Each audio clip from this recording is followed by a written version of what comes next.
ভারতকে ডব্লিউটিসি ফাইনালে যেতে হলে 9 ম্যাচের মধ্যে জিততে হবে 8টি। অন্যদিকে বাংলাদেশের সামনে রয়েছে সুবর্ণ সুযোগ। তাহলে কারা সবচেয়ে এগিয়ে আর কোন দলের স্বপ্ন প্রায় শেষ? চলুন দেখে নেওয়া যাক ডব্লিউটিসি ফাইনালের সবচেয়ে বড় সমীকরণ। বিশ্ব টেস্ট চ্যাম্পিয়নশিপ 2025 থেকে 27 সার্কেল এমন এক পর্যায়ে পৌঁছেছে যেখানে প্রতিটি ম্যাচই ফাইনালের টিকিট নির্ধারণে গুরুত্বপূর্ণ ভূমিকা রাখবে। চলুন একে একে দেখে নেওয়া যাক প্রতিটি দলের সমীকরণ।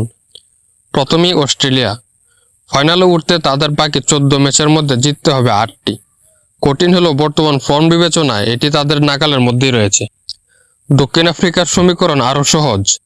মাত্র 10 ম্যাচে 6টি জয় পেলেই তাদের সম্ভাবনা অনেকটাই উজ্জ্বল হয়ে যাবে। নিউজিল্যান্ডের সামনে রয়েছে 10 ম্যাচ, ফাইনালে যেতে হলে প্রয়োজন 7টি জয়। এবার আসি বাংলাদেশে। বাংলাদেশের হাতে আছে মাত্র 8টি ম্যাচ, আর তাদের মধ্যে 6টি জয় পেলেই ফাইনালের দৌড়ে শক্ত অবস্থানে চলে আসবে টাইগাররা। চ্যালেঞ্জ কঠিন, তবে অসম্ভব নয়। এবার ভারত। রোহিত পরবর্তী নতুন যুগে ভারতের সমীকরণ সবচেয়ে কঠিনগুলোর একটি। মাত্র 9 ম্যাচের মধ্যে 8টি জিততেই হবে, অর্থাৎ একটি ম্যাচের বেশি হারলেই ফাইনালের পথ অনেকটা কঠিন হয়ে যেতে পারে। শ্রীলঙ্কার জন্য সমীকরণ পরিষ্কার। 8 ম্যাচে প্রয়োজন 7টি জয়। অন্যদিকে পাকিস্তানকে বাকি সব 7টি ম্যাচে জিততে হবে, তবু তাদের ভাগ্য পুরোপুরি নিজেদের হাতে নেই। অন্য দলগুলোর ফলেও তাদের পক্ষে যেতে হবে। ইংল্যান্ড এবং ওয়েস্ট ইন্ডিজের অবস্থান সবচেয়ে কঠিন।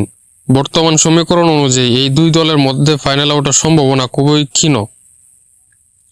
তাহলে আপনার মতে ডব্লিউটিসি ফাইনালে কোন দুটি দল খেলবে? ভারত, অস্ট্রেলিয়া, বাংলাদেশ নাকি অন্য কোনো দল?